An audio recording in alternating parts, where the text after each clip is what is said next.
One of the side effects that we get from Green's theorem is a link between the perimeter and the area of an object. So keep in mind that at any time we're looking for the area of something and we have an associated curve with it, referring to this as D. Now, if I were interested in finding the area of D, this would be the double integral over the region D of 1 dA.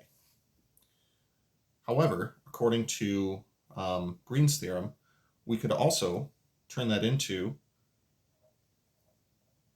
the double integral over the region D of a partial derivative with respect to Q, partial derivative of Q with respect to X minus the partial derivative of P with respect to Y dA.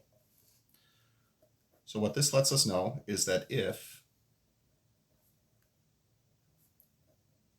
we can find a vector field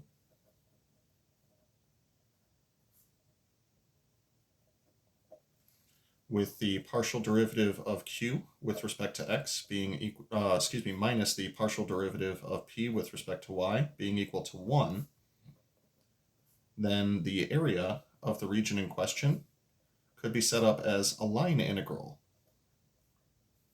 rather than a double integral.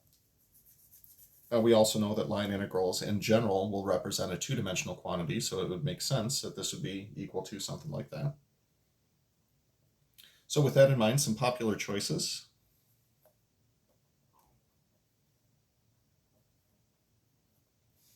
So if we're interested in doing this, we could have that Q is equal to X and P is equal to nothing. So one possible vector field that we could do Q is equal to X and then P is equal to nothing. We could have that this is equal to negative Y. So we could do negative Y and then 0. We could do a combination of these two things and do like a negative 1/2 Y and then a 1/2 X, something along those lines. Regardless, what we're getting out of this is that this could be the line integral over the curve C of X dy. This could be the line integral over the curve C of negative Y dx. And given the positive orientation that's necessary, we could probably mess with this a little bit. This one we could do 1/2 times the line integral over the curve C of negative y dx plus x dy.